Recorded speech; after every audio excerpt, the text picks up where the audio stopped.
Whoa, buddy. Put that thing back in its holster. We haven't gone anywhere. I don't understand.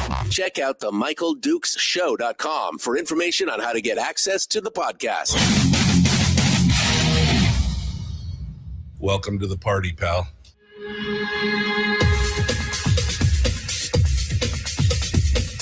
The Michael Dukes Show. The greed and the entitlement is astounding to me. Well, radio program. This is a dumpster fire. That was just BS. It is time to get a new perspective. We know just what you need, and we've got just the cure. Open wide and prepare for a steaming hot cup of freedom. I just don't fathom it. The Michael Dukes Show, streaming live across the world. Live around the world on the internet at MichaelDukesShow.com and across the state of Alaska on this, your favorite radio station and or FM translator. Good morning, my friends. How are you? Welcome to Tuesday. It is our favorite day of the week when it comes to getting into the weeds and picking through the dead carcass that is the state of Alaska. No, we're just going to get into some details here and talk about a bunch of stuff with one of our favorite guests, Brad Keithley. You love to hate him. That's right. You know how it is. He comes in with some details that always has a tendency to trigger some people, but other people like me find it highly informative. And we appreciate that. Brad Keithley coming in for the weekly top three. Three big things that we're going to be facing. And this is the first edition since the legislature got started. Brad didn't even get a chance to hear my rantiness over some. Anyway, it's over the press conference and everything else. It's going to be fun today. We're going to talk with Brad Keithley here in just a hot second. In hour two, I've got some recap and some thoughts on some of the other stories that are like likened to that as well. And then we will be joined at the very end of hour two by Chris Story, who will come in and give us our weekly uplift because we'll probably need it by then as well. He keeps pulling me back from the edge. Boy, the other day he pulled me back from the edge. It was brutal. All right. So without further ado, let's get to it and bring Brad Keithley to the stage from Alaskans for Sustainable Budgets. Good morning, my friend. How are you? Boy, you're bright today. You're all bright. It's all good. How are you, my friend? I decided that I needed to be bright today. It's there's talk about weeds. We're going to get pretty weedy today, so I thought I would, jazz it up a little bit with some brightness. Yeah, exactly. The future's so bright, you got to wear shades when you watch Brad because he's blaze orange today. That's either in warning or in please don't shoot me like Hunter Orange Blaze. One of the two. I'm not sure which one, but we're going to get to it. Brad, it's been an interesting week, and you and I have talked only a little bit this last week here since last Tuesday about some of the stuff that we're seeing, but we've got to get down into it. Obviously, the number one thing that we need to talk about is the governor's fiscal plan. Last week, you had some predictions. You're like, oh yeah, he's got an opportunity. He could do it. It's what do you think? Dunleavy's fiscal plan. Hit me with your thoughts on this. Well, again, I want to start out by commending the governor for finally stepping up. Finally stepping up with a fiscal plan, a fairly comprehensive, full fiscal plan that addresses the deficits that the state's been running. Not perfect. A lot of places where it needs additional work, but I think the governor deserves credit for finally stepping up with a plan. I've seen some criticism already, certainly on Facebook, where you can find criticism, just at the drop of a hat. Have you been on the internet? Come on. Have you been on the internet? And I've seen some criticism this morning in the ADN and in the Juneau Empire articles that are unfair. They're not counting a big chunk of money. in those articles. But so it has its criticism. I will say that there needs to be improved, but the governor needs credit for finally stepping up and having a more comprehensive plan than he's had before. That said, let's do some weed diving here on what this plan does. I've got a couple of charts that try to capture what's going on with the fiscal plan, with his proposed fiscal plan. The first one, Michael, if you've got it, is the one that has all the columns and all the blocks on it. Thank you. That's it.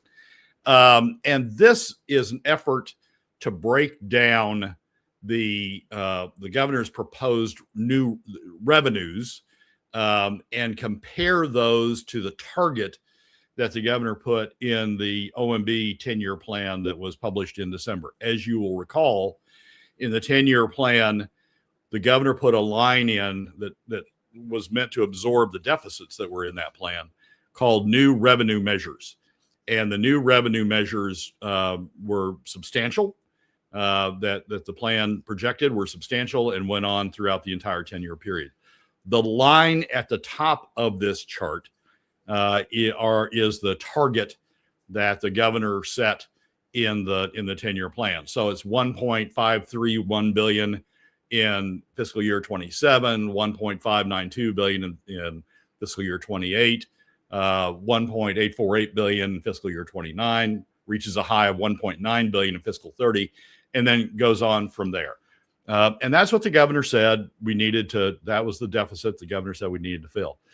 The blocks below it are the various chunks of revenue that he raises in his proposal. And his proposal includes a sales tax that we will discuss in some length, going to POMV 50/50 for the PFD, which is a reduction from the current statutory PFD. It aligns going to 50/50 POMV aligns the PFD with where we are in terms of draws that we're now making from the permanent fund, and that results in a reduction from the statutory PFD. Adjustments to the oil tax, a spending cap that the governor has proposed that has some impact on lowering the deficit. What he calls a market-based corporate income tax, which is really the internet tax that the legislature just finished not overriding the governor's veto of. He puts it back in, slightly different version, but puts it back in. And then there is another measure that the governor has in there to reduce the corporate income tax, and that is a reduction in the revenue raising measures that he's included. We can go to the second chart, sort of skipping away from the blocks and all of the details. This chart shows the combined revenue, the dotted line, the blue dotted line. The top line, the solid blue line, is the same from the 10-year plan, the same target that the governor put in the 10-year plan. The dashed blue line is the revenue, the total revenue that the governor's raising from his various revenue measures. And the red bars on this chart are the remaining deficit, the deficit that from what the governor said in the 10-year plan that's not closed as a result of the new revenue measures that he's adding.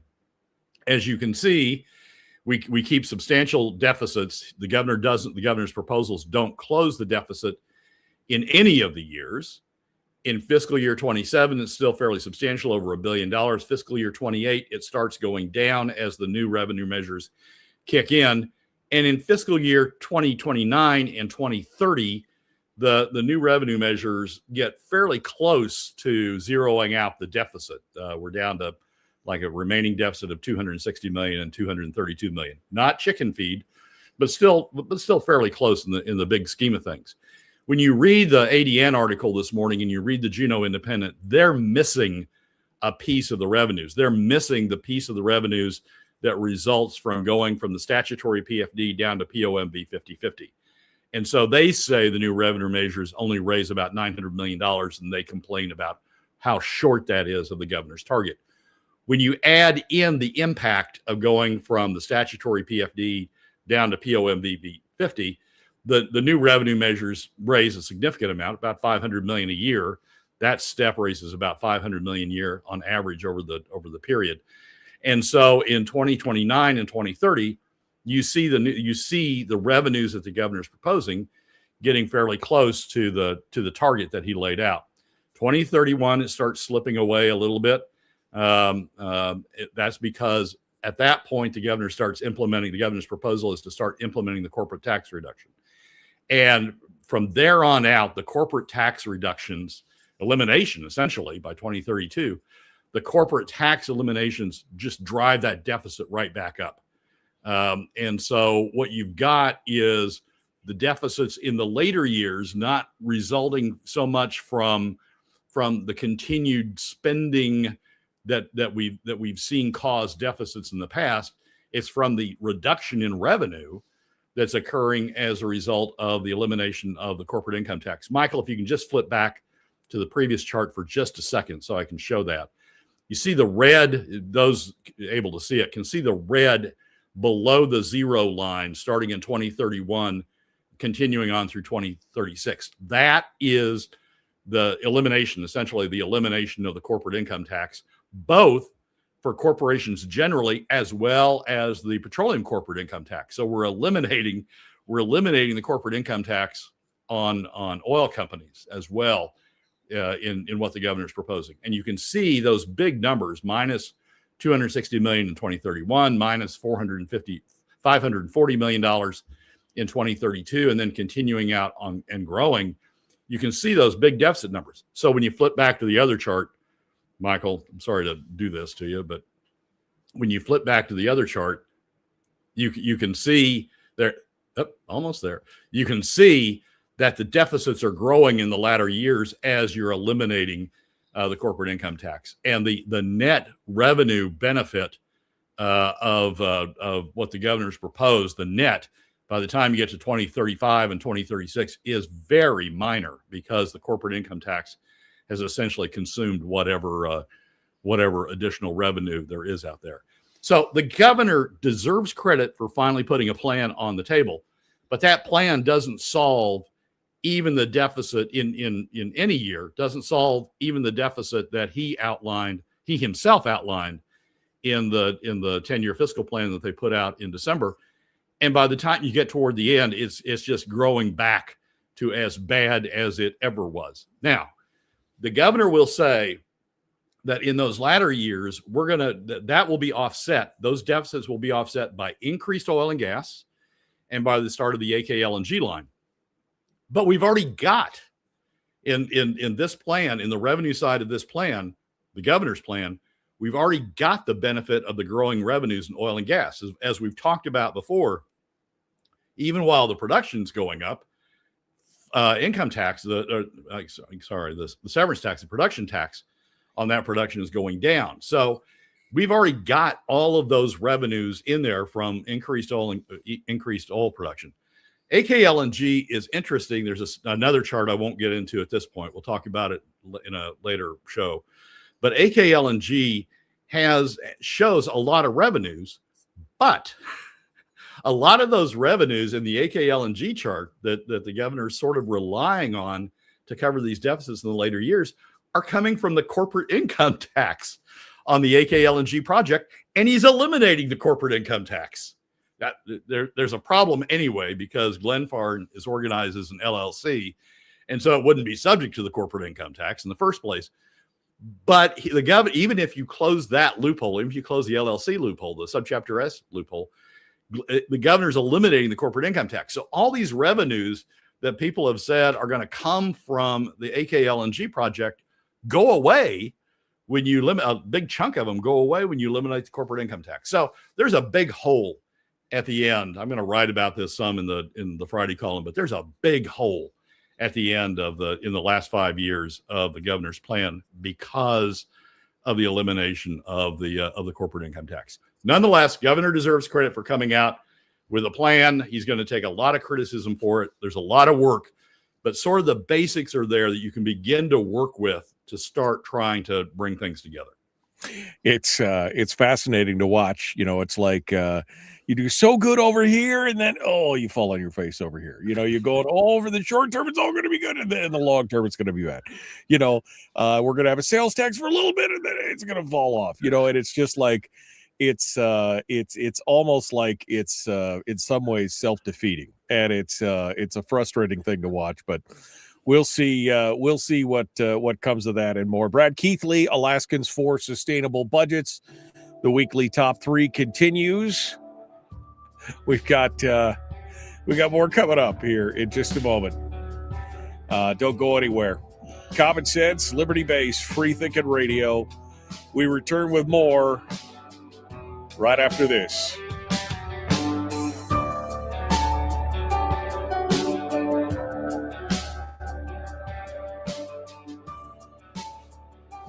If you missed the show, you can listen to it on your time with Dukes On Demand.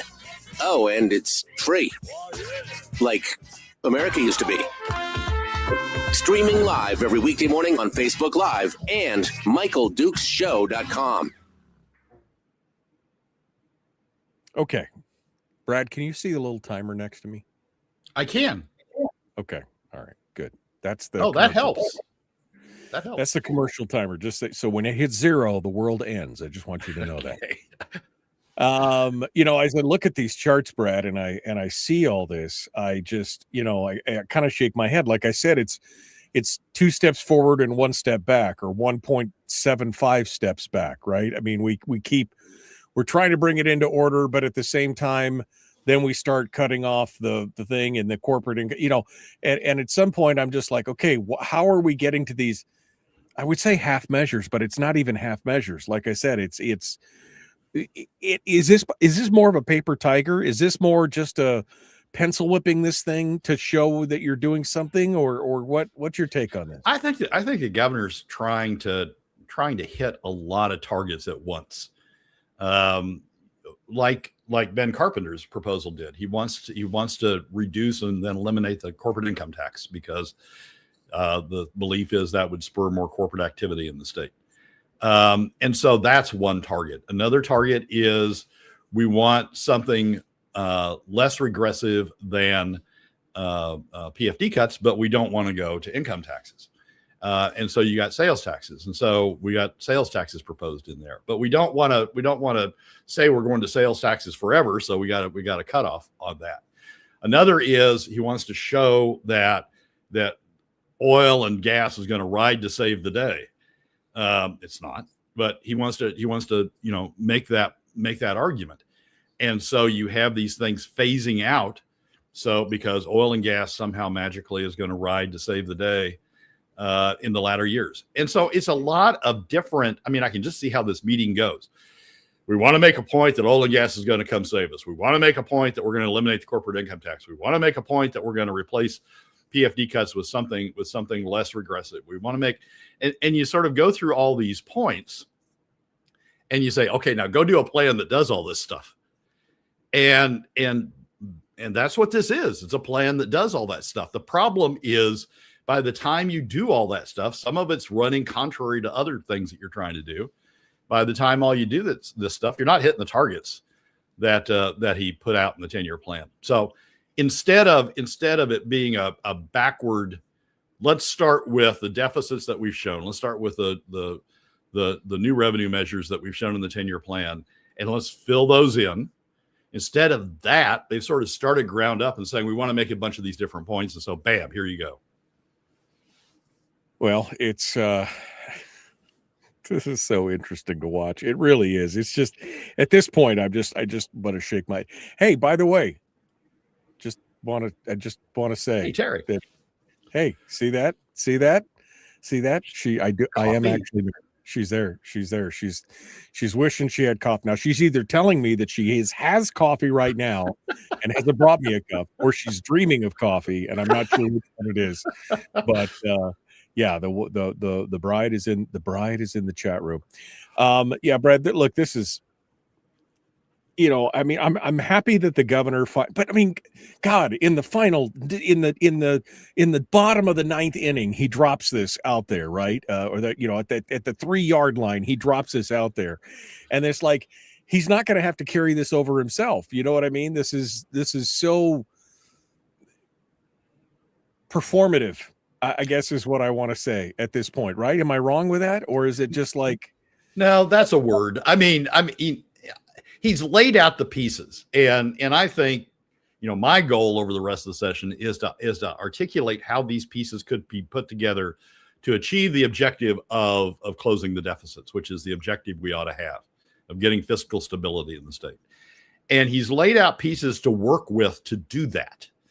But he's done it in a manner that is highly complex, and in a legislature that only meets for however long our legislature meets, especially in an election year, it's just asking a lot for them to do it. But he's sort of, maybe it's a game of 52 pickup. He's laid out the cards. It's just, getting them in order is now the challenge, and it's a big challenge given all the pieces that are out there. All right, we're about to jump back into it. Let's get to it. The Michael, do you see that? Look at that. He saw it. He hit it. We hit the mark. It's all good. It helps. Let's get to it. The Michael Duke Show, Common Sense Radio.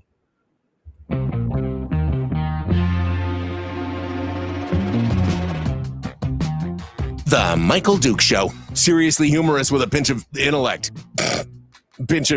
Sorry. That is humorous. Here's Michael Dukes. Okay. Continuing with Brad Keithley, Alaskans for Sustainable Budgets. We talked about the fiscal plan. I'm sure there'll be many more discussions on the details of that as we go through.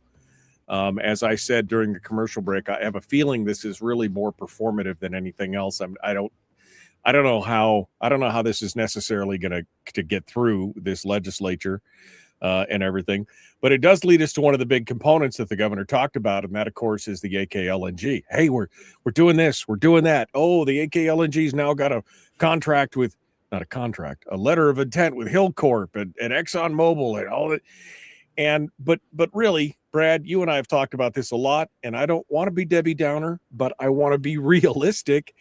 How far along is the AKLNG project really? Because we were supposed to have final investment decision, which is the price tag, at the end of last year. And here we are at the end of January, and they're like, oh, it's coming. It's coming. Don't worry. It's coming. It's going to be here. I mean, it seems like we're betting on the if come before we've even laid the first foundation stone of anything. Yeah. So the AKLNG project, Glenfarne, announced a bunch of stuff. I think Suzanne Downey said it was the longest press release she'd ever read. Announced a bunch of stuff on Thursday, late Thursday afternoon, in advance of the governor's State of the State. And from all that, the ADN on Friday ran an article that had the headline, Alaska LNG says it expects to start laying pipe as early as December. And so you had this bunch of stuff come out, and then you have this headline, and then you had people saying, oh my God, they've done it. I mean, they've succeeded in putting all the pieces together. It's taken, because of the length of the press release, it's taken a while to sort of sort through what they've actually done. But it's interesting. So the press release was mostly about equipment supply and engineering contracts that they're nearing or conditionally have entered into. They're in a variety of different things, variety of different phases. But it's sort of describing how they would build the pipe with all these different pieces. And it's an extensive list, and it's not completely a finished list, but it's a fairly thorough list that gives you a pretty decent outline of how they would construct the line.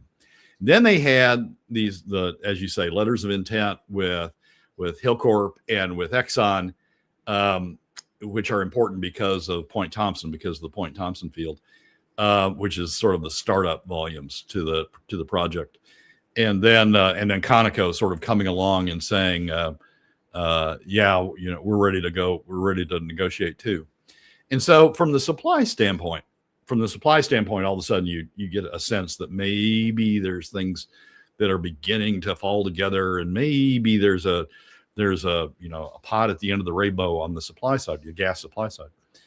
But then there's three parts. Can you build? Do you have all the pieces together to actually build the line? Do you have supply? Do you have market?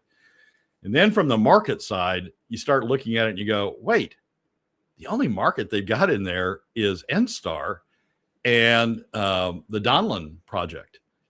And NSTAR and Donlin combined are less than 5% of the volume. They don't even have Chugach in there. So you've got all this stuff. Yeah, we sort of know how we're going to build the thing.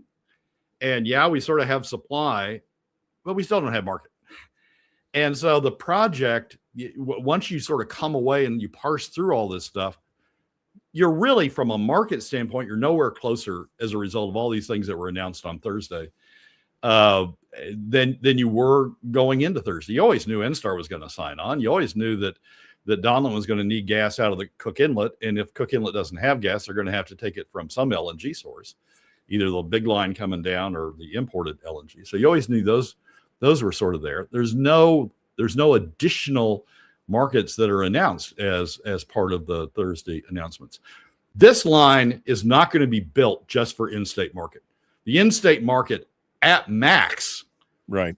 Even if you had NSTAR, you had Chugach, you had Donlin. You think about restarting the fertilizer plant, which is a fairly significant load, about the same size as Donlin. You add in a couple of data centers.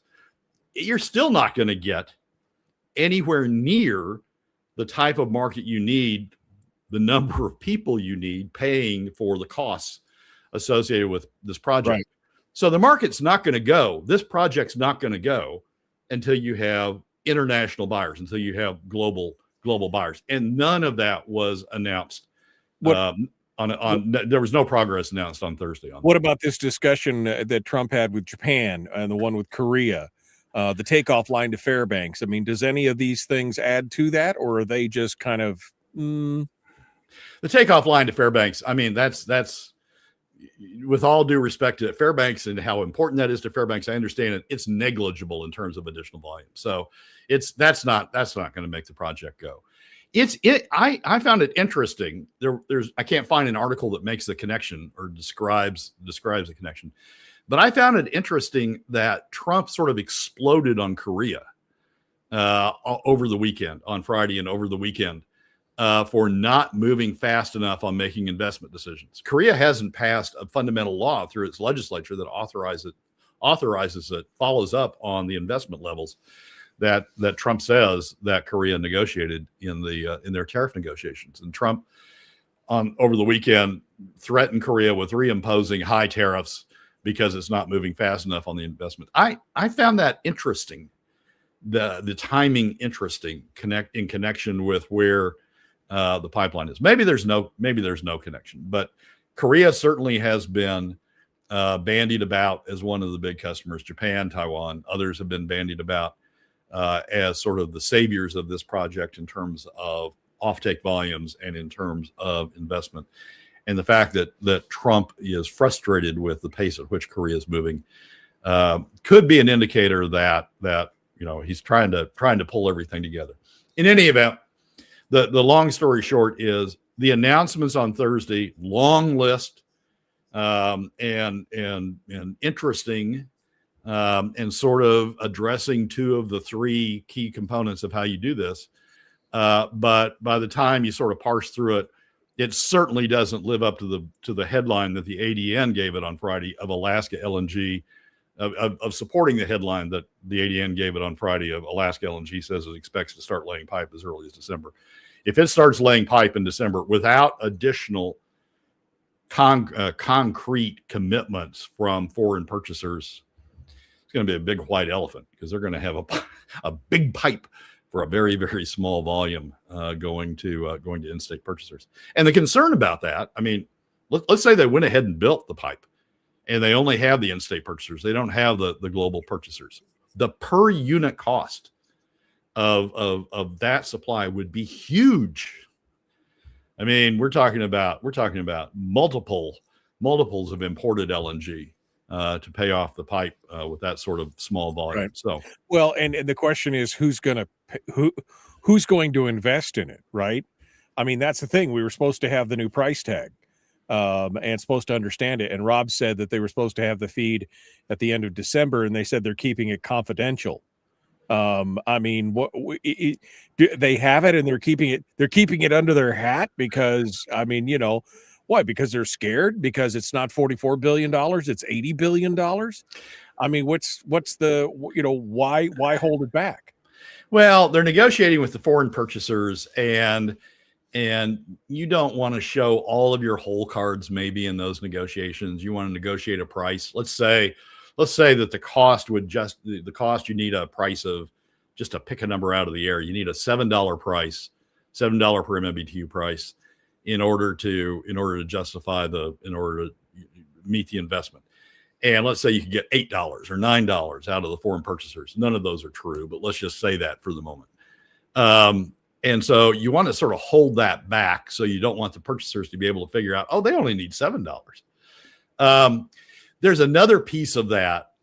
They're asking the legislature to lower the property tax, take a 90% reduction in the property tax right now. And now Dunleavy's asking to do away with the corporate income tax.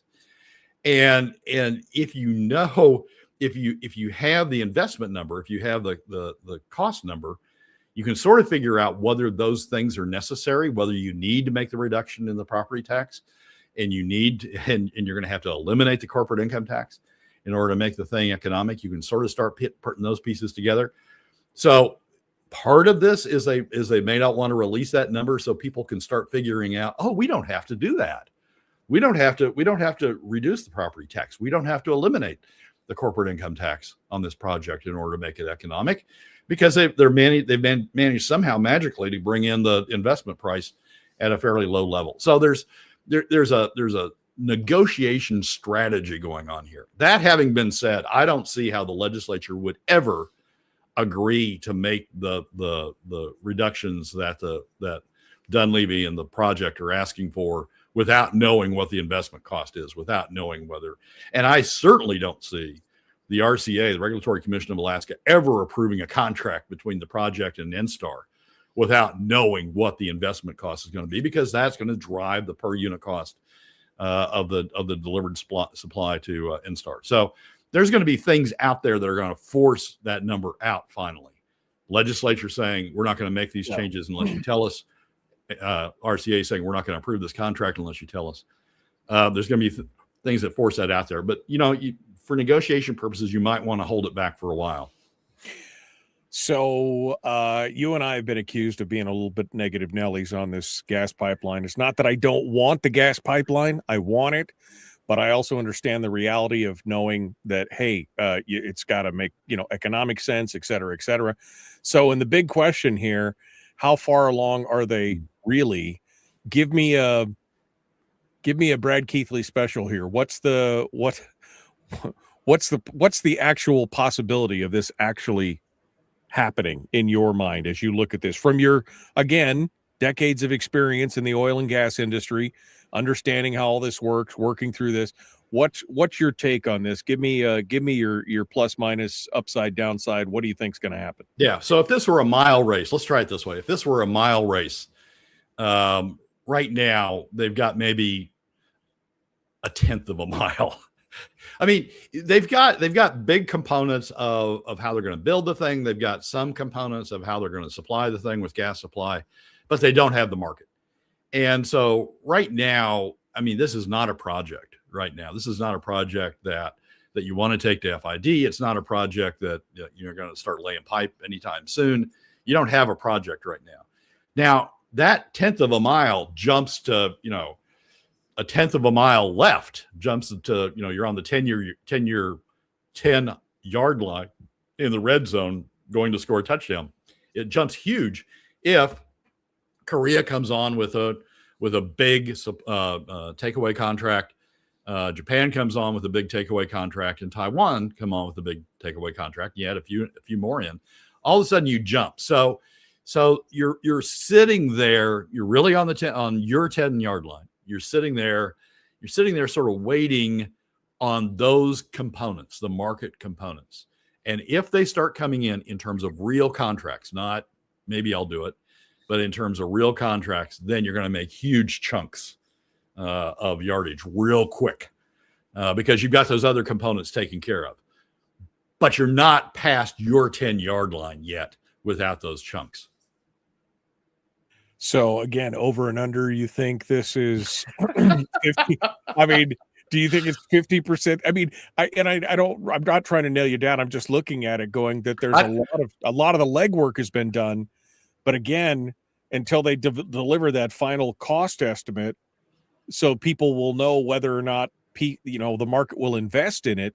That's the thing. I mean, are we blowing all this money and working through all these things just to get to the point to where, we figure out that it's uneconomical because it's twice as much as what they thought it was going to be? Yeah. You're working on the hope that you can bring in deals with Korea, Japan, Taiwan, and others. You're working on that hope. And me, I don't think those contracts ultimately come in. I think people are waiting out Trump, and they may not have to wait out long. I mean, if there's a Democrat wave in the House and in the Senate, Trump's essentially done in 2 years.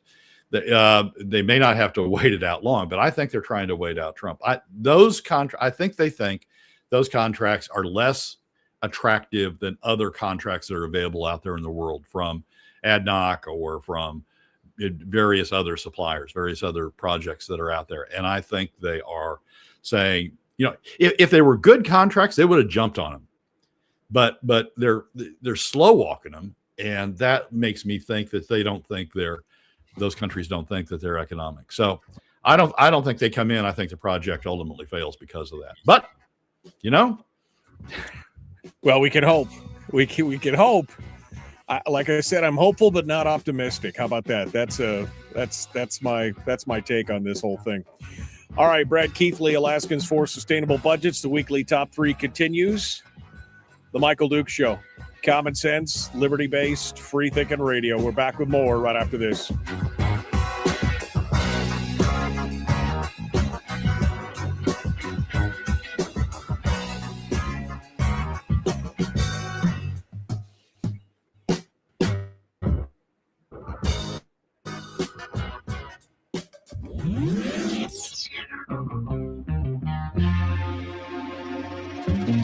Listened to by more staffers in Juneau than any other show because their bosses told them to.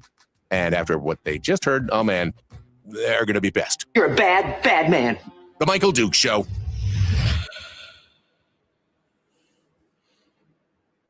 Yeah, that's right. Me and Brad Keithley, we're out here winning friends and influencing people. That's what it's all about right now. I mean, that's not that, again, Brad, I would love to have Alaska gas. I would love to have a lower electric bill. I really would. I'd love to have cheaper heating. I'd love to have cheaper heating for the folks in Fairbanks. I mean, my life changed when I moved from Fairbanks to Wasilla.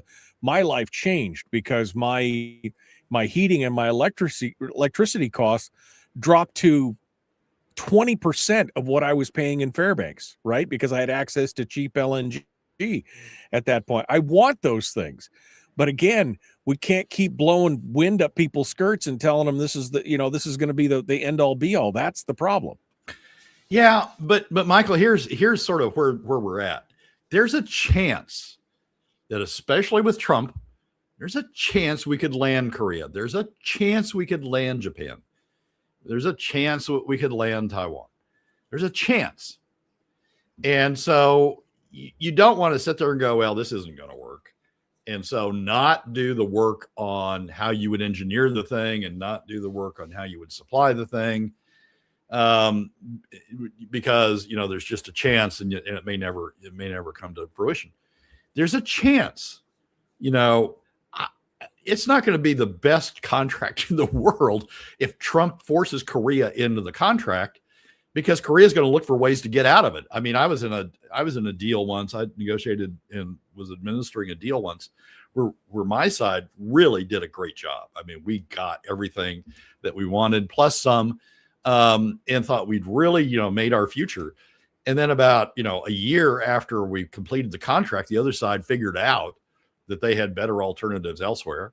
And so they started trying to get out of it. And every, comma, every sentence, every paragraph in the contract, they were analyzing and making claims about it, making claims that we breached and all sorts of claims. And they were trying to get out of it. And ultimately we had to negotiate a resolution of that. So I'm a little concerned about the fact, even if Trump, pins Korea and they sign the contract, after Trump leaves, we may enter an era where they're trying to get out of the damn thing and sticking us with the cost. But as long as you potentially might be able to land those customers, you want to keep doing other stuff and sort of getting the project ready. And in that sense, they've done a good job. If you look at it in isolation of where they've done what they've done with the engineering, they've probably moved it down into the other team's red zone. If you look at the supply, they've probably moved it, past the 50-yard line. They've progressed those pieces. But the market, you got to have a market. You're not gonna build this thing just for N-Star and Chugach. You're not gonna build this thing just for Alaska customers. Got to have a market. And so you're getting all this other stuff done in the hope that the market lands. I don't think it lands. I think they wait out Trump. But we'll see. It reminds me it reminds me of the old quote that says, hope is not a strategy, right? But that's kind of where we're at, right? Hope is the strategy at this point. Maybe they're waiting out Trump, maybe they're not. You definitely don't want to get them hooked into it in a short term. And then, like you're telling your story, they come back and they're like, now they're going to battle it for the next 5 years over the contract or something like that. I want to see it. I really do. And I hope that they come in with something and we find out that it's, not as bad as we expected. It's not 80 million, maybe, or 80 billion. Maybe it's only 60 billion or something like that. But until we see those numbers, we just don't know. I could change my tune tomorrow. Yeah. Huh? Until we see those numbers, we don't know. Until we see the market's response to the numbers, if they've truly got the numbers, we don't know. I will say this. The legislature should, in my opinion, should not proceed with the give-ups that they're being asked to do. The reduction in the 90% reduction in property tax, the elimination of the corporate income tax. They should not proceed with those give-ups until we see a market. Because I don't want us stuck out there having given those things when we don't know yet whether we need to. The state's got a revenue problem. We're counting on this. Dunleavy's own chart shows that we're counting on this to produce a lot of revenue. Right. And I don't want to make those revenue give ups until we see that we need to. And we're a ways away from that until we see the numbers, the investment numbers, and until we see what the market's going to do. Well, it's going to be interesting to watch. I guess we'll see. Rob also said that the new FID numbers are supposed to be, March is the new FID numbers. So I guess we got to wait another month and a half before we see where this all, or maybe up to 2 months before we see where this all comes out. But I'll give Glenn Farn a lot of credit for spinning PR, for saying we're almost there, and trying to pressure everybody to move forward. Well, at least they're getting their money's worth out of their PR department, I guess is all we can say at this point. All right, we're about to jump back into it. Please like and share, like and follow, subscribe, ring the bell, do all that stuff. The Michael Duke Show, Common Sense Radio.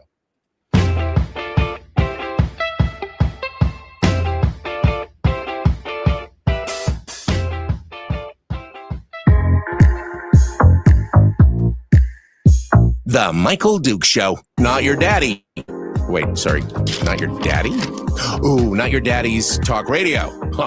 Whew. I was scared for a second. Thought we were going down. Here's Michael Dukes and the show. Okay. We're continuing with Brad Keithley. Alaskans for Sustainable Budgets, the weekly top three. On to the third of the number three. And this is the fact that all the Permanent Fund Board Corporation members may need to go see a orthopedic surgeon because they've given themselves rotator cuff damage from patting themselves on the back so hard you can hear the joints pop from here. Brad, give me the details here. There was an opinion piece in the ADN, and now it's making its way through the other papers, signed off by all the Permanent Fund Corporation Board of Trustees, current ones, that says the permanent fund at 50, long-term thinking that pays off.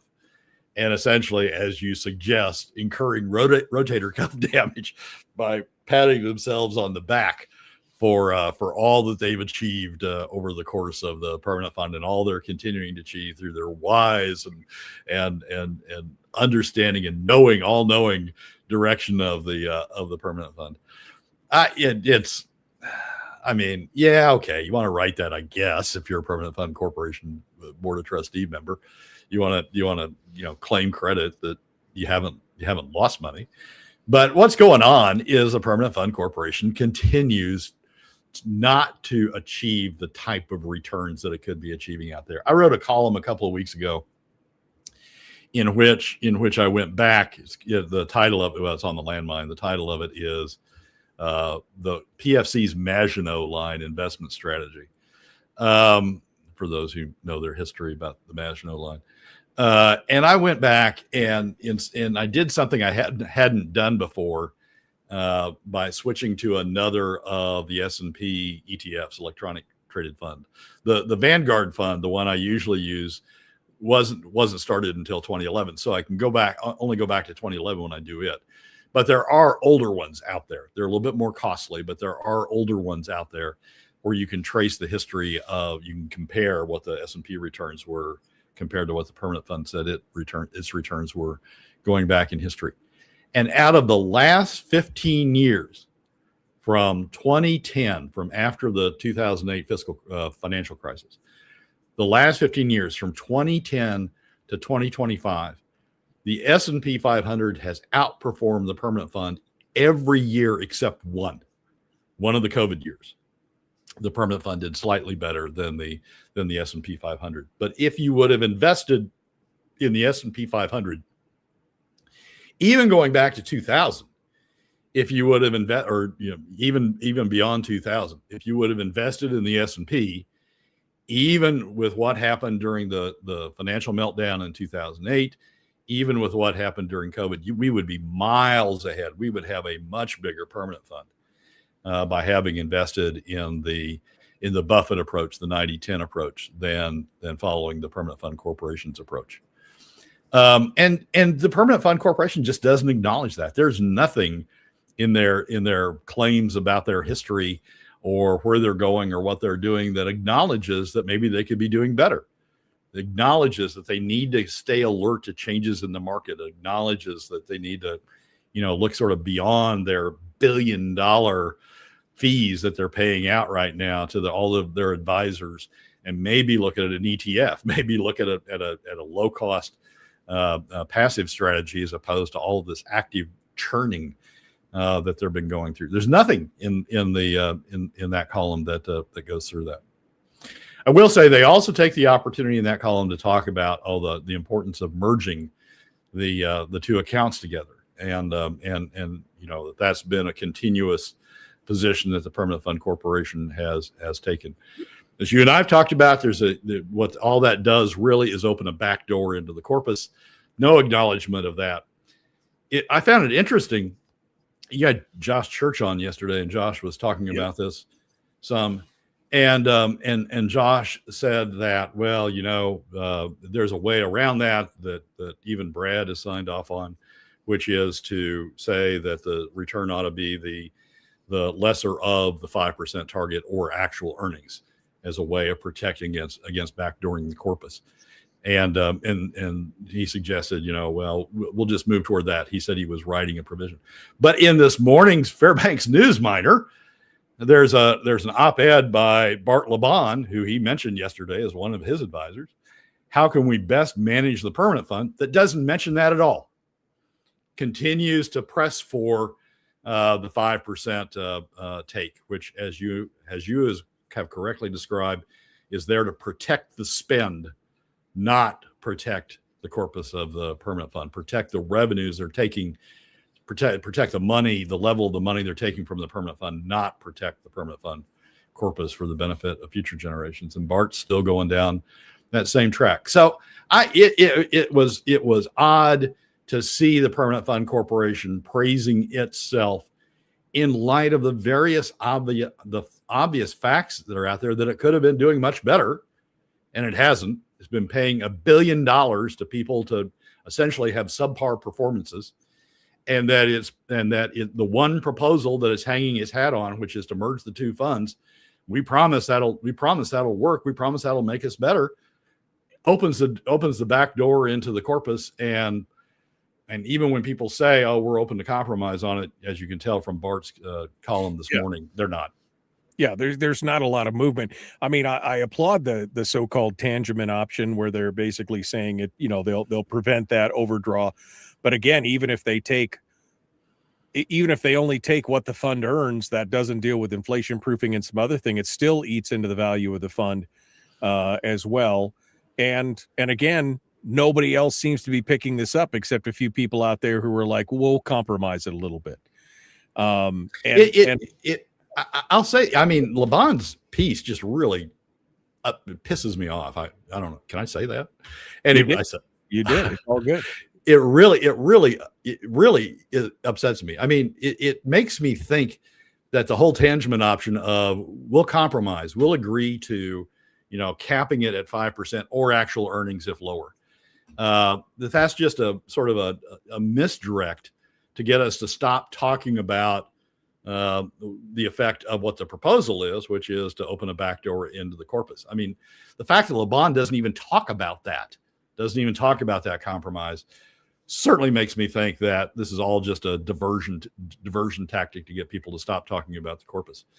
It will. I mean, the proposal currently on the table, as you said yesterday to Josh, it will open a backdoor into the corpus. And the fact that the Permanent Fund Corporation board and LeBon and others are just blowing right past that, I think is an indicator that they're much more interested in protecting the spend and much more interested in protecting their $1 billion fees they're paying to their friends than actually managing the fund for the benefit of Alaskans.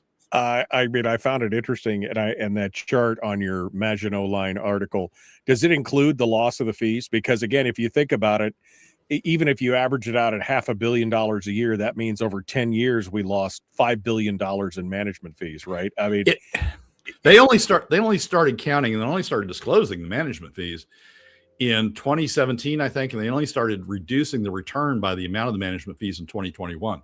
So the large portion of that chart doesn't include the reduction due to management fees. So that would mean the S&P return is even higher, than in relative scale, even higher than what's showing.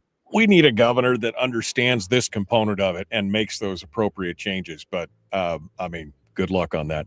Brad, thank you so much for coming on board. We appreciate you being part of it today. Thank you very much. Michael, as always, thanks for having me. Hour 2 dead ahead, my friends.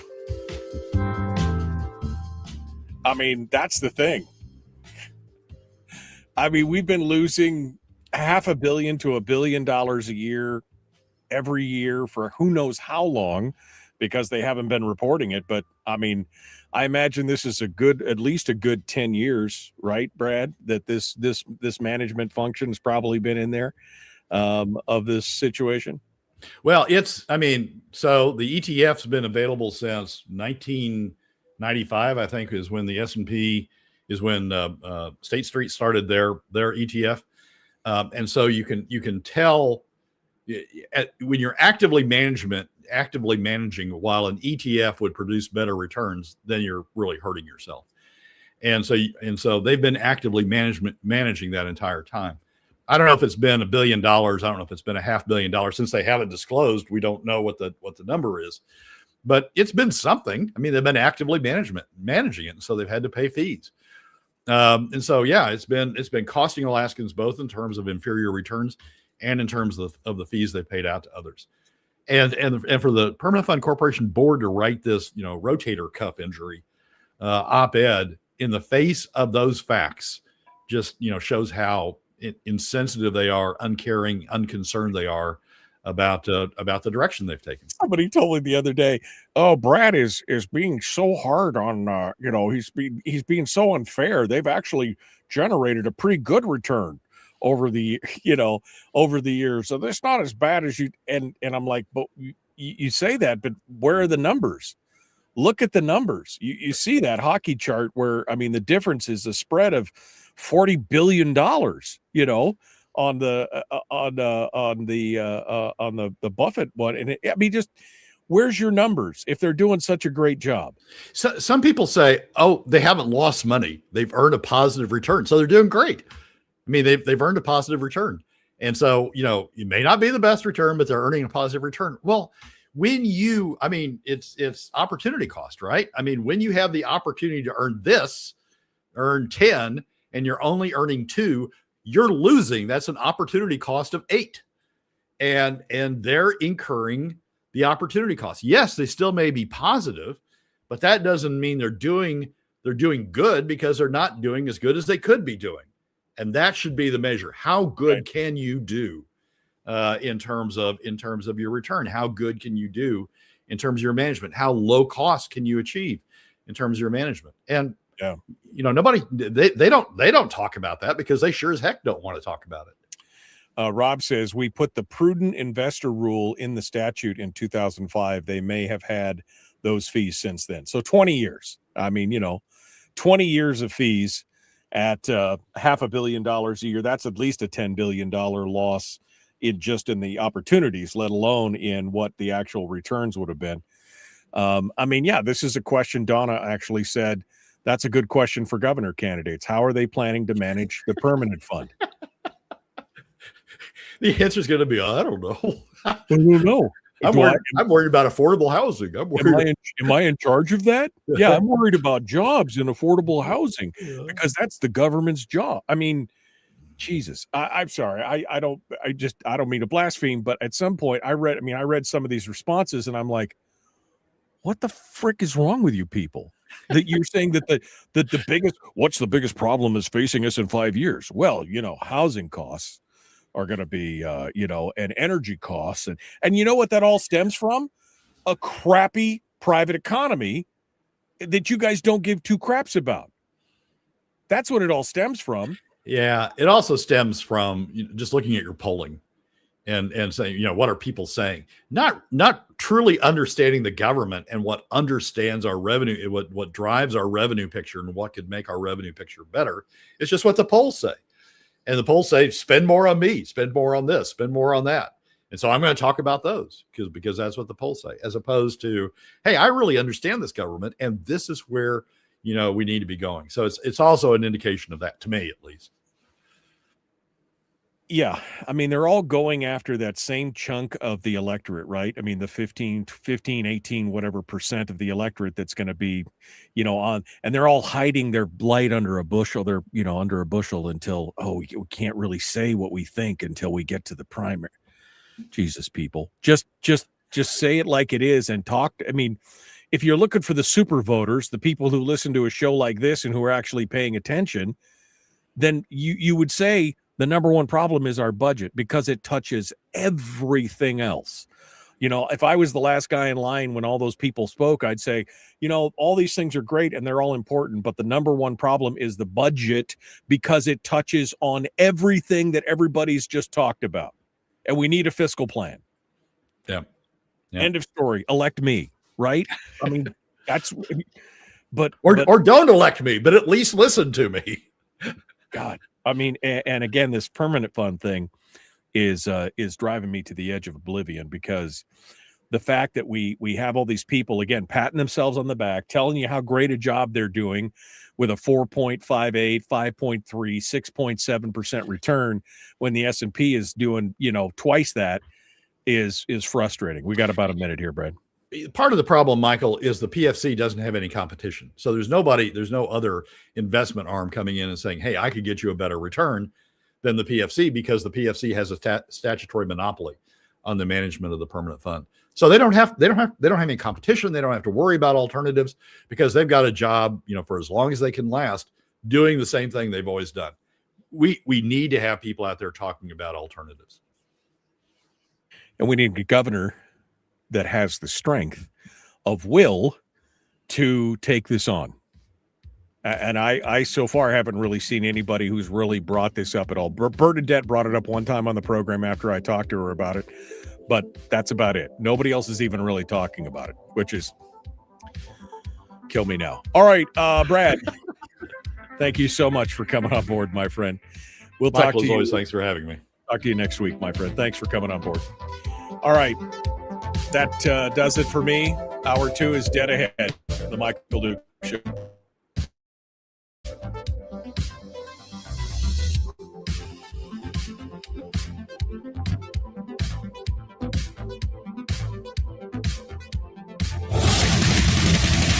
Whoa, buddy. Put that thing back in its holster. We haven't gone anywhere. I don't understand. Check out the MichaelDukesShow.com for information on how to get access to the podcast. Welcome to the party, pal.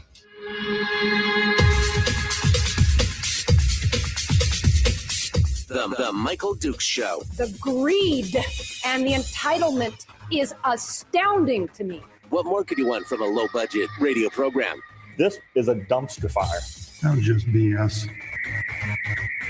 It is time to get a new perspective. We know just what you need, and we've got just the cure. Open wide and prepare for a steaming hot cup of freedom. I just don't fathom it. The Michael Dukes Show, streaming live across the world. Live around the world on the internet at michaeldukeshow.com and across the state of Alaska on this, your favorite radio station and or FM translator. Good morning, my friends. Welcome back to the program. It is hour 2 of the Michael Duke Show for this Tuesday edition of the show. We just finished up with Brad Keithley from Alaskans for Sustainable Budgets. And we're talking about, we're talking about a lot of stuff. And I kind of want to recap this through the. Let me just do a brief recap on the 3 things that Brad talked about. He talked about the governor's budget, the governor's tax plan and his overall plan. He talked about the likelihood of the AKLNG line actually coming to fruition, and then he talked about the Permanent Fund Board patting themselves on the back for doing such a great job.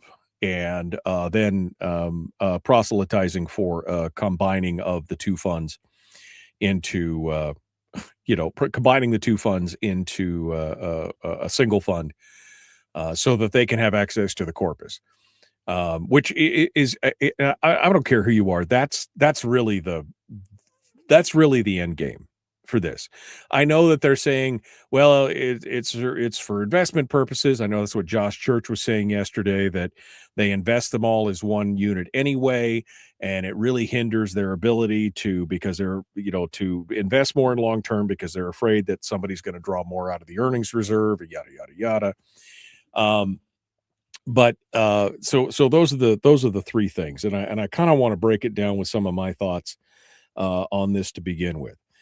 In looking at the governor's proposal and plan, and I'm not going to get into the charts and everything that Brad brought, especially for you folks on the radio. You're always like, dude, he brings charts every week and we can't see them. I understand it can be frustrating. You can always go back and watch it on Facebook or YouTube later on to see those charts, because they are interesting to go through. But let me just tell you what I find fascinating and irritating at the same time about the governor's plan. I'm so glad the governor finally came out with a semi-workable plan, I guess I would say. Semi-workable. And I would just say this, which is what I said here just a little bit ago when Brad was talking about it. The problem with this whole thing with Dunleavy is that it just feels so performative. It feels like virtue signaling, right? He's going to produce a plan that in the short term looks like it's going to take care of some of the issues, but in the long term as certain components of it fall off, it's going to reverse the course, and we're going to be right back to where we were, right back to where we were before. I mean, the governor, even the governor is saying in this new chart that in the numbers that he provided in this new chart that Brad looks at, even the governor is saying that by 2036, so 10 years from now, 2035, 2036, we will be 1.6 billion dollars in deficit. I mean, it almost goes away in 29 and 30, but by the time we get to 2035 and 2036, we're right back to where we started. So is that really, and this is betting on the IFCOM, by the way, betting on the IFCOM of the gas line and everything else. And so are we really doing anything better? Or is he hoping that in the coming 3-4 years, where the impact of this shows in lower deficits and everything else, that he's going to be able to, I don't know, run for higher office and say, look at me, I'm the guy that did this? I mean, where was this Mike Dunleavy? Where was this Mike Dunleavy when Donna Ardwin was there to help him? And where was this Mike Dunleavy after his chief of staff and all the people who worked around him got her fired? Where was this Mike Dunleavy in all these intervening years where he's done nothing but produce blasé budgets that include the full PFD in the budget, because then he can always say, I was always for the full PFD, but no real answer. The same Mike Dunleavy that counted on billions of dollars in carbon sequestration. The same Governor Dunleavy who was going to produce a sales tax 2 years ago as a proposal to try and balance the budget, but then never did it. The same Mike Dunleavy who's been hiding from the public this whole time, when he had tremendous opportunities to engage in these non-mainstream media ways, where he could have been doing Facebook Lives, where he did that for a short period of time. Do you remember that?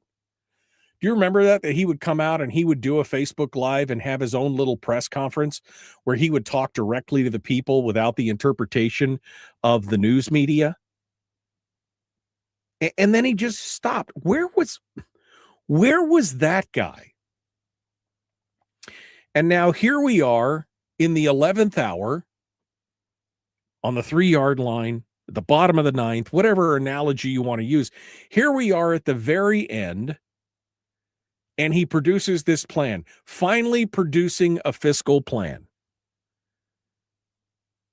And it just feels performative. It feels, again, like virtue signaling of, look at what I'm going to leave you with. And then he can go back and say, well, I attempted.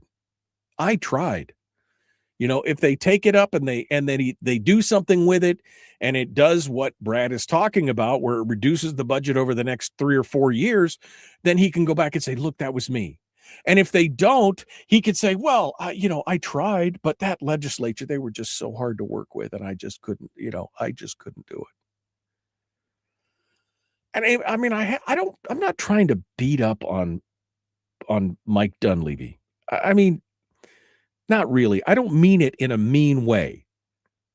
But I am just so sick of politicians telling us one thing and then doing something completely different. When Mike Dunleavy produced that first budget with the help of our friend Donna Ardwin, who, by the way, has got an amazing track record of helping states clean up their messes. We knew it was going to be painful if we were going to do anything about it.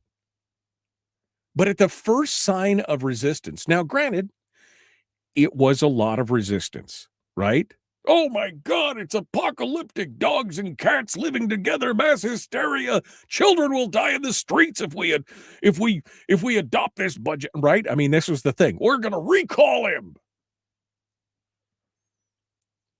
It was a lot of trouble. But at the first sign of trouble, you roll over and wet on yourself and huddle in a corner. That's kind of what I felt like has happened over the last 7 years. He had the opportunity. He listened to people who were around them, Ben Stevens, and others, and got rid of his one ally that has a proven track record of taking care and fixing these kind of situations. Gets rid of her, and then just goes along to get along for the next 7 years.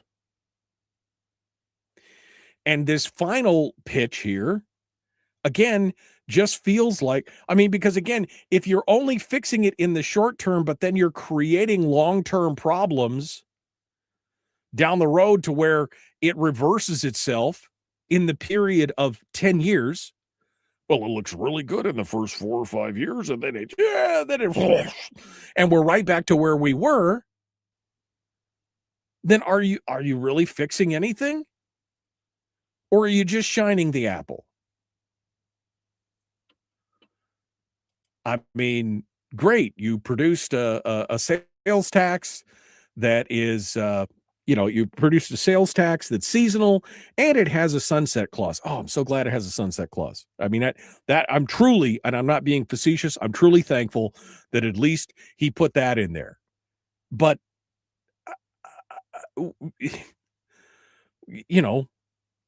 and I know Dunleavy's not totally to blame. Somebody in the chat room, Frank in the chat room, just said, remind me who controls the budget.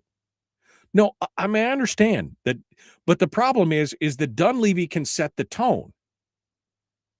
If he had been strident, like he was in the first year, if he had continued to push down on this, produced budgets that were much lower, well, first of all, then you could lay all the blame for this at the legislature's feet. And at least he would have been strident and done things more administratively throughout the years that he could have done. I'm not saying it would have been easy. Again, it just goes back to this being very performative. That's what it comes down to. And that brings us to the LNG line, which Brad was, I thought that was a great deep dive, especially with Brad's history and knowledge and experience in the oil and gas industry. His ultimate verdict was he does not believe that it's actually going to fly in the end, but that we have to do everything we can to try and, we have to do all the work and hope for the best. Which, again, that's fantastic. But if I hear one more person tell me how that is going to save us, again, hope is not a strategy. I'm hopeful. I am hopeful that the gas line will come to fruition. I'm not optimistic. There's a difference. Because I think that the metrics and the economics kind of prove that out. But here's the governor in his plan, in his proposal, talking about the revenues, quote unquote, from the gas line. Talking about legislators, talking about the revenues from the gas line and what that's going to do. And the availability of cheap gas. That's the other thing, the other economic component. But again, I hope they're 100% right, and I am 100% wrong. I hope that. You don't know how much I hope that. But I'm just not optimistic. We were supposed to have that price tag at the end of the year. And now time has passed, and I got all these things going on, and now we're not going to see it till March. And do we really know if anybody is going to want to invest in that? Are there any customers to take it? Why is Korea dragging their feet? Why is this so difficult to get all these things out? I want us to be able to use Alaskan gas. We've got enough gas on the slope to power America for 400 years, but we just can't get it anywhere economically. And there's a whole thing in there with the Jones Act and everything. There's so many different things we could do, but we're just hurting ourselves at this point. So I'm hopeful, but I'm not optimistic that that's going to come down. So quit counting on and I keep using the word, it's not income, it's ifcome, right? It's iffy income, it's ifcome. So quit counting on the future income from the gas line until we are even, we're nowhere close. Like Brad said, if it's a mile race, they've gone 1/10 of a mile. We're not even in the home stretch here. We can't even see the finish line from here. So stop acting like this is such a done deal. I mean, you could be, again, hopeful that it is, but don't count on it until you see the actual things at the end. And then finally, this thing with a permanent fund board, which I'm going to have to come back to because I'm up against the break. But this permanent fund board thing, the more we talk about it, the deeper we dive into it, the more I realize that we are being bamboozled. Maybe that's too harder. Maybe misled should be the better option there. But of course we have governors that I don't think understood where their power lies on this. And now we have a legislature that is so desperate to hold on to their ability to spend without having to tap into the private economy, because they know what'll happen if that goes on. If all of a sudden people start seeing that money come out of their paycheck to pay for government, they will probably pay a little bit closer attention. I'm not saying it would be, I know everybody keeps going back to California and everything, but this permanent fund thing is going to be interesting. All right, we're going to be back with more. Don't go anywhere. The Michael Duke Show, Common Sense Radio.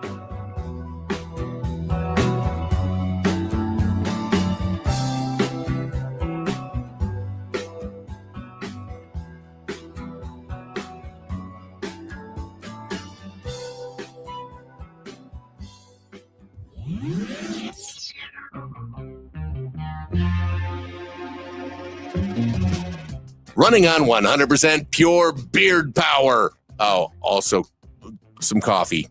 We dip our beard in coffee. Nice beard. The Michael Duke Show.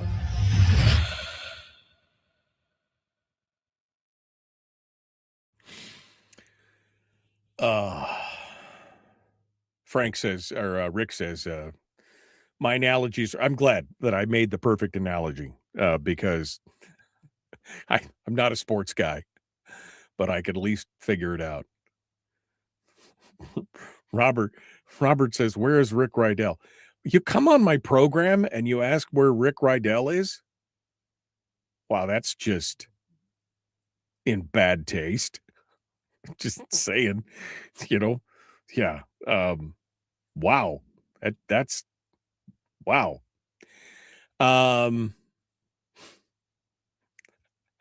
Rick also said, thank you. Was just trying to get rid of Brad's first headache, and now we revisits Brad headache. Doom, despair, and agony. Well, it's not doom, despair, and agony. That's not what we're saying here.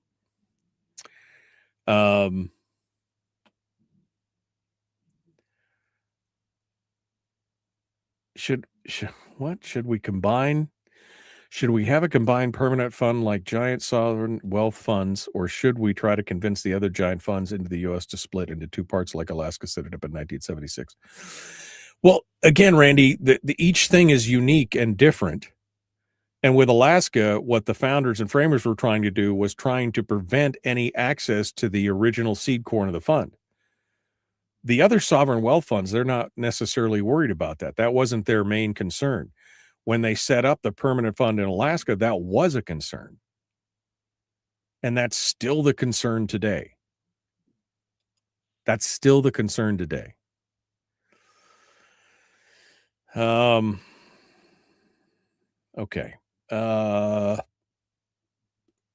They want the permanent fund, says Brian. Yeah, I mean, that's it. They want to have access to the permanent fund. Frank had said, Michael, you never add why or where is the legislature behind Dunleavy. and remind me who controls the budget. Look, again, I'm not saying that the governor is alone in this, but I'm saying that the governor can set the tenor. And if the governor drew a hard line and then used his veto power on the other side after drawing a hard line and saying, I warned you, this is the budget that I want. You guys get the choice, but then I get the final say in the veto. I mean, again, are you saying that Dunleavy just did a great job and it was all the legislature's fault? Is that what you're saying? Joshua said, look at what the legislature made me do. Right. I mean, that's it, right? Let's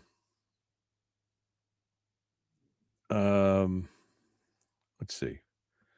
Shining the poison apple. It's a shame that the governor of this great state is so quiet, maybe just nothing to talk about. Again, and I've ranted on that for a long time, that, I mean, he had such an opportunity to use alternative media to get his word out, to connect with the people, to do all those things. Thanks, Rob. Rob just said, Rick Rydell is working for Commercial Fish Commission. I mean, yeah, Rick Rydell, the great Alaska talk show host, conservative talk show host, went to work for government. I don't know what that says. I like Rick. I'm not saying it, but I just, I'm a little butthurt that Robert comes in and says, "Where's Rick Rydell?" Well, what? Okay. All right. I'm going through here. Rob says California taxes, because everybody keeps going, well, look at California and how much taxes they have. They are heavily progressive, giving them the opposite problem of Alaska. It allows the liberals to say the rich will pay for everything. Yeah, I mean, that is part of the problem. But again, that's also a self-licking ice cream cone, because you can see what's happening in California and other heavily taxed states like New York and Illinois and others, where they're fleeing. They are fleeing the state. And when you look at the cost of government to the states that they're fleeing to, there is a correlation there. I want to talk about that. But we got to go.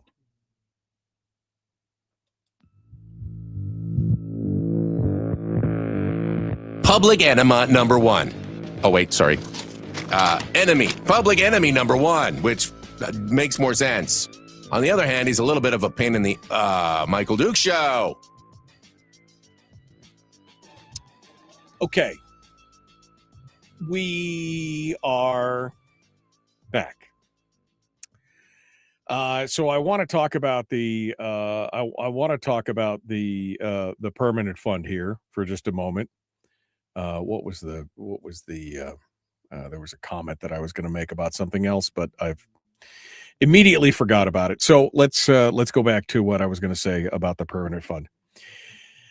The problem is, and I've learned more about the Permanent Fund Corporation and the dividend and the history of this stuff in the last 2 years than I did in all the years previous to that. And I've been covering things on the Permanent Fund for 25 years, right?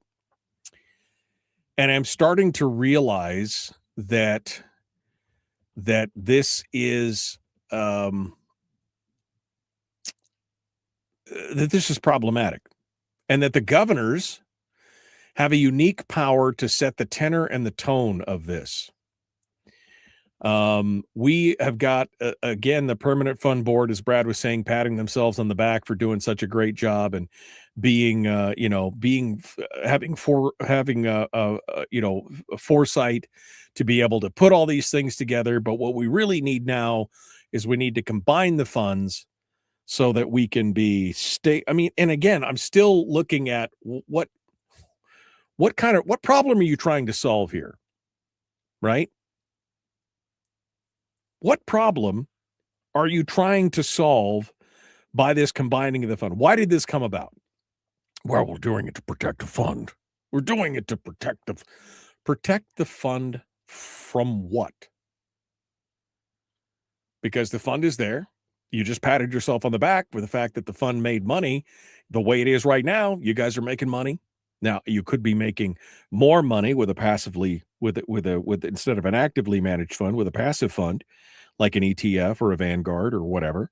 But I mean, you are making money with the way the fund is now. How would combining the funds change that?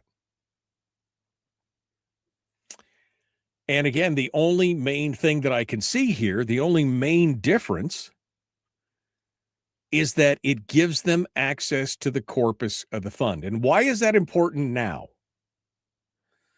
Well, because now we've run out of available pots of money to draw from for our extravagant spending. We've taken more and more. I mean, I loved it yesterday how Josh Church said, well, and they're taking 75% of the permanent fund of the earnings, and they're taking 75% and they're spending it on government. And I was like, whoa. You're like 2 years behind the power curve here. What do you mean 75%? Last year, it was it 82, 83% of all earnings went to government spend? I mean, it was 15% or less was spent on the permanent fund. Okay? Those numbers are irrefutable. And yet the conversation is, it's only 75%. It's only it was only supposed to be 50%, but now it's 75%. But regardless, there's only $660 million that's left to play with in that equation. If you gave everybody $1,000 PFD, it costs roughly $660 million. And as Lyman Hoffman said, that leaves us essentially at zero or underwater, because he then went on to name things that the governor hasn't included in his budget. Whether we should be paying for all those things or not, 660. Why are they talking about combining the funds now? Because they realize that they are out of money. That once they tap out the permanent fund dividend and zero that out, there is no more growth. So they have to scramble to be able to change the way the permanent fund works so that then they can continue to take that massive draw as they go on. Now, again, this all could have been fixed if we had just had some foresight and forethought on this and started looking at the S&P 500, the Vanguard fund, the ETFs, whatever it is. If you start looking at this, I mean, they could have been at, instead of $80 billion, they could have been at $120 or $125 billion. Now, again, they would have just spent all that anyway, so it really doesn't, it doesn't change much. But the bottom line is, some of these problems could have been fixed before. Rob Myers just said the POMV draw went up nearly $200 million this year, and we probably won't pay $1,000 PFD this year. I mean, that's it. I mean, I said it a year ago that this is going to be the last year of the PFD. Now, I amended it later to say, well, it is an election year, so we might get something, but by next year there won't be anything left. There'll be nothing left. Kim says, crash it and start over. I mean, I'm rapidly coming to that point to realize that I don't think that there is the political will to reverse course, that we literally are going to have there's going to have to be some kind of catastrophic thing that happens. That's the only, when does an addict finally acknowledge that there's a problem? Usually when they have some kind of catastrophe and they hit absolute rock bottom. I mean, I have this feeling that we're not going to be able to change it. Bruce Walden is in the chat room. He said we require about 90% new legislature. A true accounting of the waste of state and others. Cut away the fat. The legislature's hiding in Juneau, running the train off the tracks, and people send the same clowns to the circus. I mean, Bruce, you're preaching to the choir here. I've been talking about changing the players for many years. And quite honestly, we changed out a huge component of the players. We changed out in the last 5-6 years, 61%, 62% of the legislature. The problem is that most of the old guard and the business as usual crowd, they're still there. They didn't get changed. They still hold the reins of power. And they have the ability to have these new people come in and to subsume them and corrupt them and turn them into pod people. So, I mean, again, I don't believe that that's going to change anything right now. Again, the only way an addict realizes that there's a problem is when they crash out and they hit the hard bottom. I don't want it to be that way. But I think that's kind of where we're going to have to get to. If they are able to combine the permanent fund and the earnings reserve, that's just going to kick this can down the road for another 10 years before it really starts to affect, the earnings potential of the fund. That's it. Again, it's not about protecting the fund. It's about protecting the spending. That's what it's about. And Tim just said, let's take bets on how much we get in next year's PFD. I don't think we're going to get a PFD next year. Next year's not an election year. We might get a pittance this year because, again, it's election year. But I think that by this time next year, the PFD will be gone. Maybe negligible, but I just doubt it. Because, again, it's only $660 million. At $1,000 per person. I mean, that's just that. How many programs do they have in the wings now? How much more do they want to spend on the BSA? How much more do they want to spend on defined benefits? How many other programs do they want to put in place? Good luck. So, I mean, I'm rapidly coming to the conclusion that there is just not enough political will to pull the Titanic from the iceberg. We can see it coming. We know that there's danger ahead. We know that the fiscal cliff is there. We know exactly what's going on. And yet we don't have the will to do the adult thing and say, we got to stop.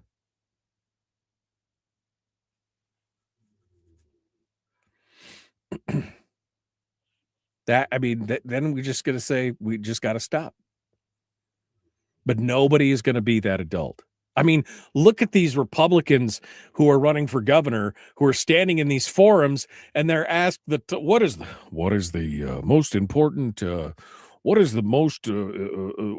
biggest challenge that we're going to face in the next 5 years? And they're all like, affordable housing and affordable electricity. We've got to create jobs. What the actual hell are you people talking about? I mean, I got questions about whether or not you're small government people when you think it's government responsibility to create affordable housing or affordable energy. It's government's responsibility to get out of the way so those things can happen. But you ignore the number one issue, which is a budgetary issue of spending. I mean,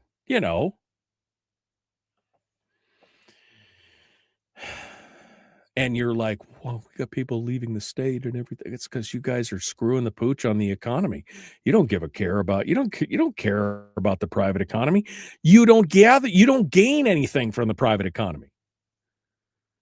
The private economy, with the exception of the oil industry, and they could just go away and you don't care because you're getting all your money from somewhere else anyway. So it'll be interesting to watch. Okay, we're gonna go. I've been doom and glooming it a little too much here. But I mean, I'm just rapidly coming to that conclusion that there are no adults in the room. Well, there are some adults in the room, but they're being shouted down by the unruly teenagers that are there. The unruly middle schoolers. The adults in the room are being put in the corner. All right. We're going to be back. The Michael Duke Show. Common sense, liberty-based, free thinking radio. Back with more after this.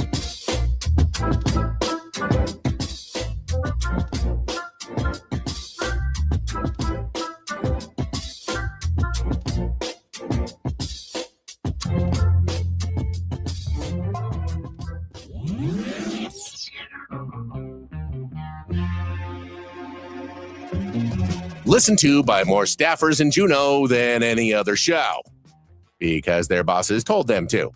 And after what they just heard, oh man, they're going to be pissed. You're a bad, bad man. The Michael Duke Show.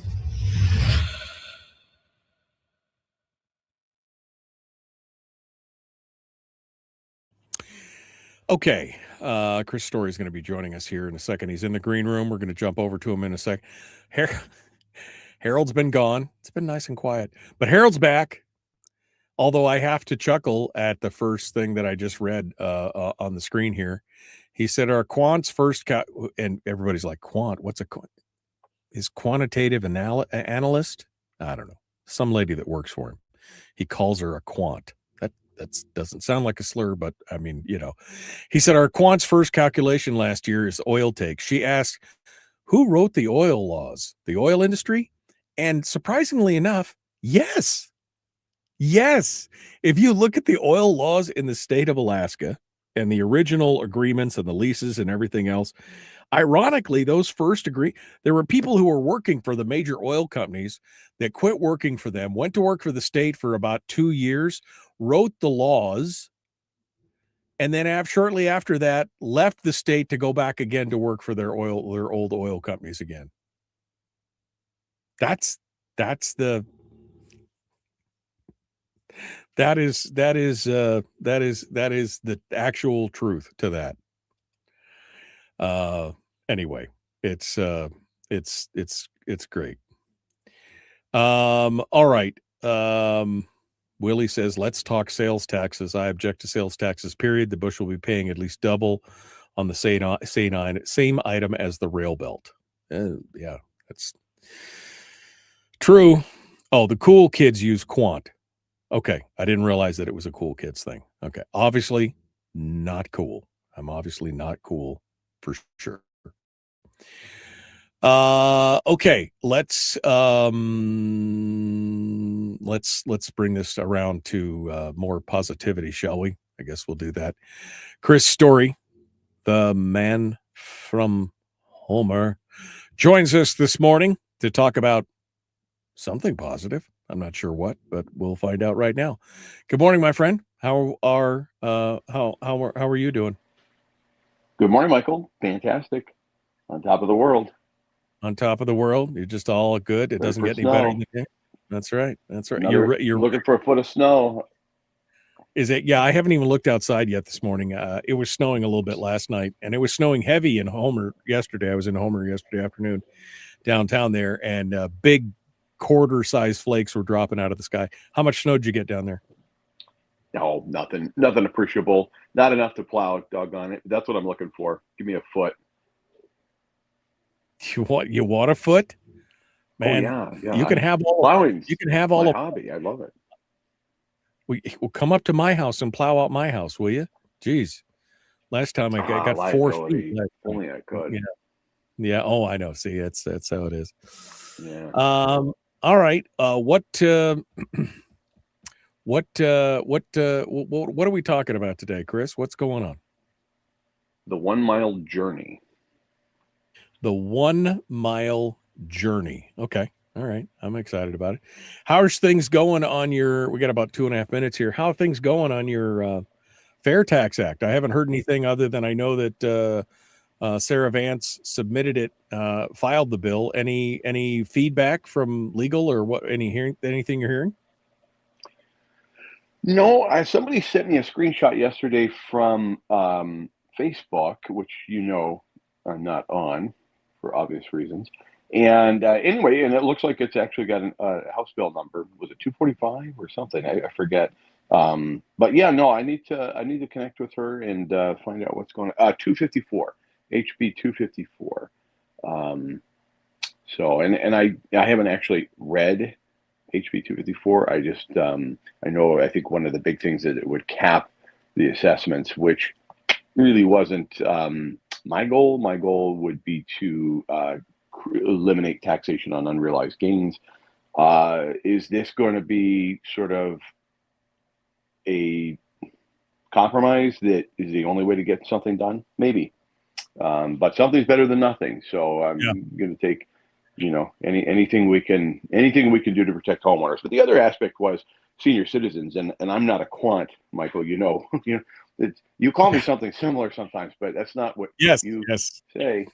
But I can't really compute this. But the impact on senior citizens relative to a 32% increase over 5 years on their taxable portion isn't necessarily doing them any favors. So if you think about they're exempt up to 350, and let's just say that portion increases 32% over 5 years, because every assessor is going to find a reason to go to the max every year at 5%. And so, you can see that it will still have a deleterious impact on our senior population, which is one aspect of this. I was hoping to get down to 0. I'm not sure that's possible, but that was a goal. And rolling back to 2019 values, I'm still hopeful that we can do that and give up some of the yardage gained over the last 5-6 years, because this relief is coming too late. If all we do is cap at 5% year-over-year growth from now forward, we've already lost so much ground with these 20 and 30 and 40% increases, and sometimes more, that I worry that isn't enough. But this is all part of the political process. The reason you and I we'll be back. Here we go. Hold the line. Let's do it.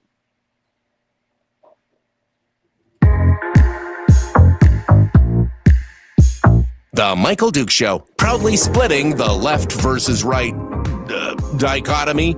Yeah, I had to look that word up too. I don't think it means what he thinks it means. Here he is, though. That guy, Michael Dukes, the one with the show. That's right. You can't spell dichotomy without D-I-C. Anyway, Chris Story joins us every Tuesday to bring us positivity. And as you can tell, I probably need it. I also need Jesus. Chris Story, the man from Homer, comes in to pump us up and to walk us through some self-help and some self-improvement. And he's going to have me walking that last mile today. That was what it was, right? It was my last meal and my last mile, Chris, or was it something different? What were we talking about? The 1 mile journey. But you bring up the last meal. I interviewed a woman whose name's escaping me, but she's quite well known. She had a great program on PBS, which I'll explain to you, Michael, what that is later. But it's anyway. It was called Chef, the Farmer and the Chef. Anyway, I can't remember her name off the top of my head, but I interviewed her because she was quite famous. We loved your program, and she accepted. And I said, "What would be your last meal? Like if you were, on death row, what would be your last meal?" And I loved it. She said she was debating between school lunch pizza, those old square, rectangular, greasy pizza, or a ribeye. And I think she landed on ribeye. But I was so proud that I wasn't the only one in the world that finds those rectangular pizza sheets to be just absolutely primo.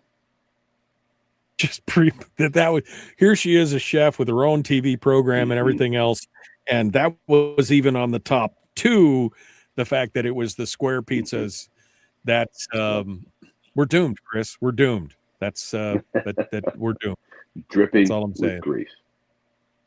The 1 mile journey, which sounds like me in the middle of the night trying to reach the bathroom. But what exactly are we talking about here? Paints an image.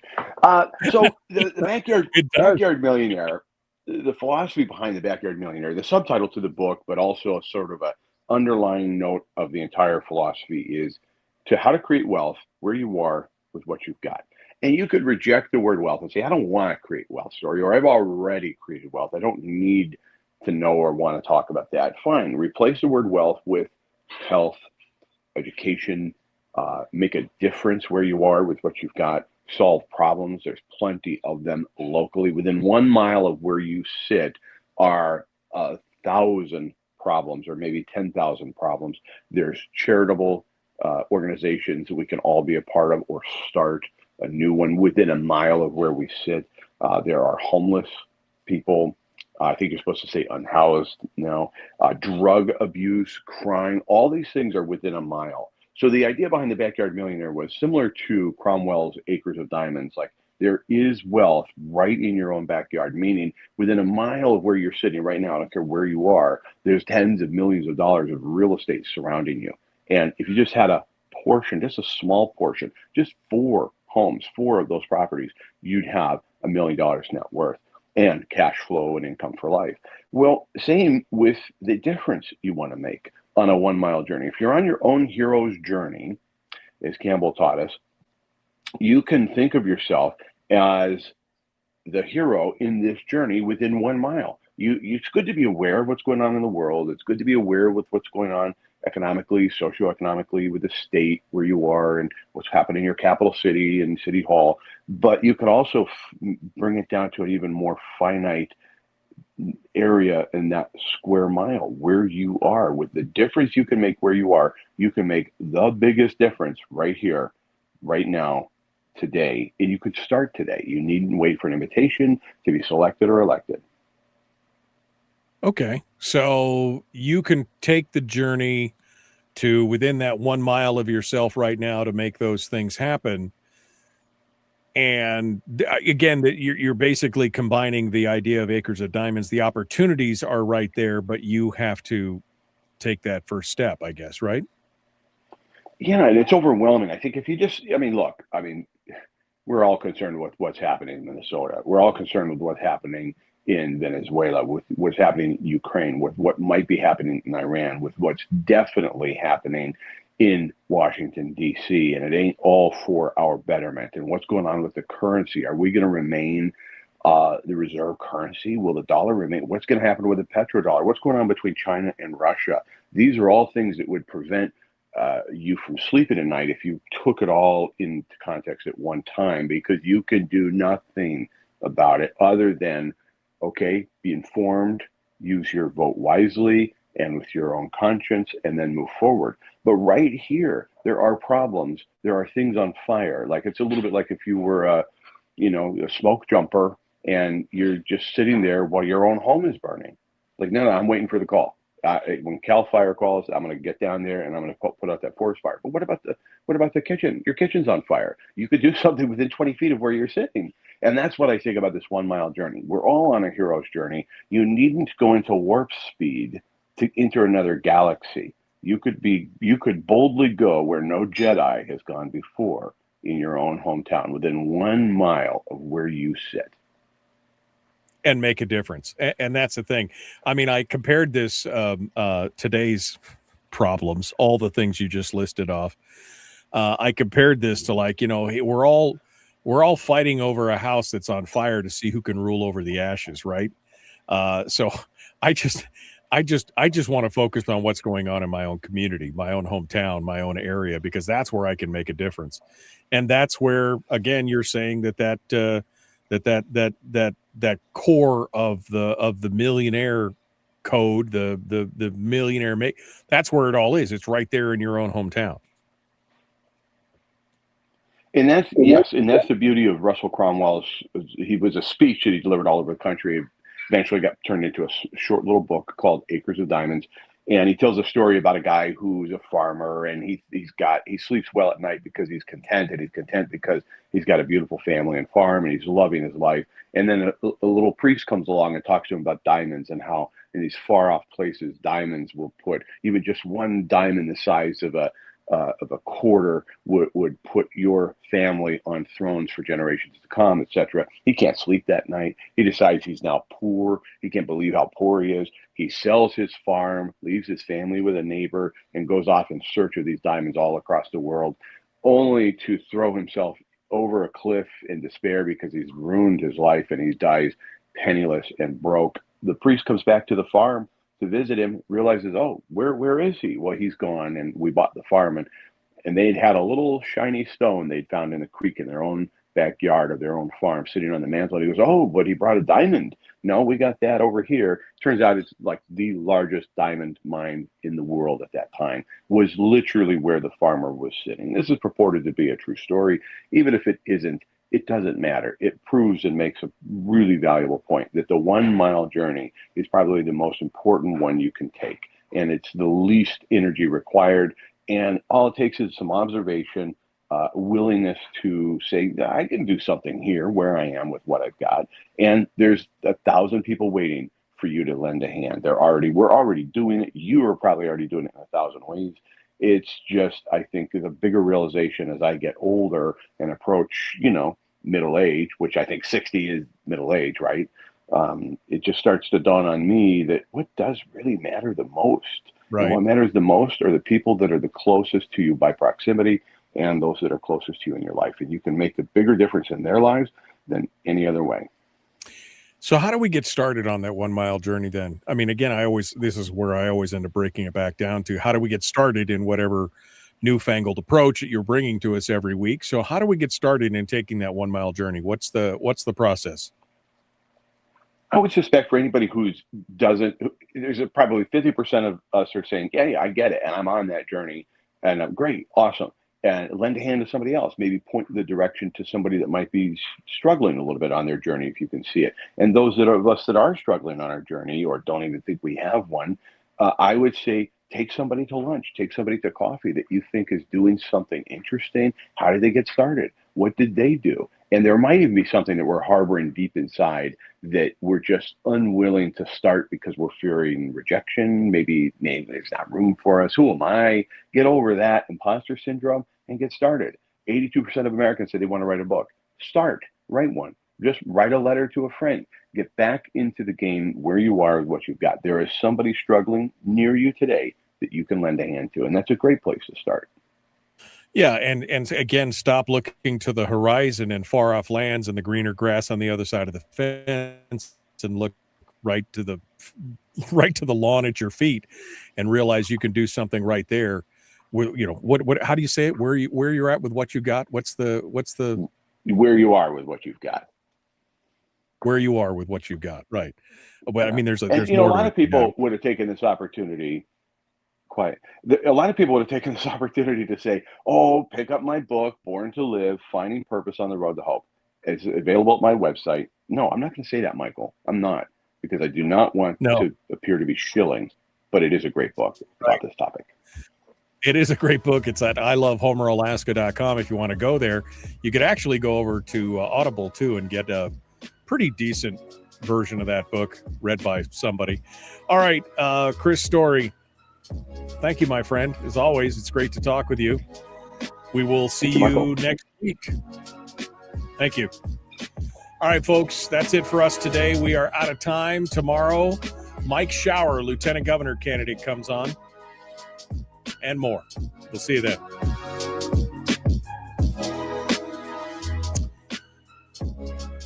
Okay, boys and girls, I guess that does it for us today. I've got no more.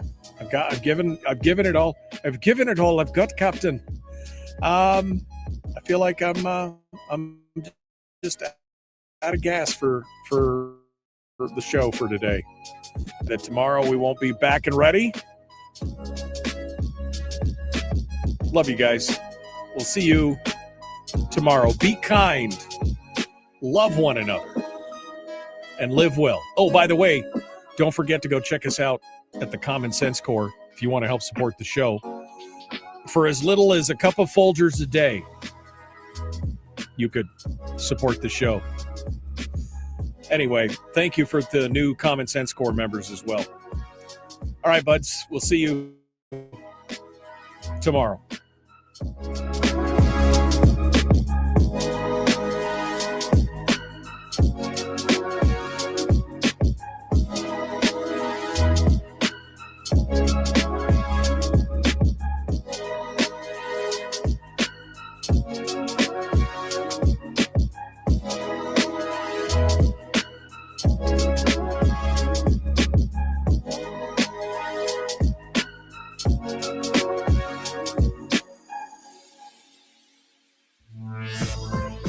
We've shed our terrestrial radio skin, and now we are slimy lizard internet people. It's the Michael Duke Show.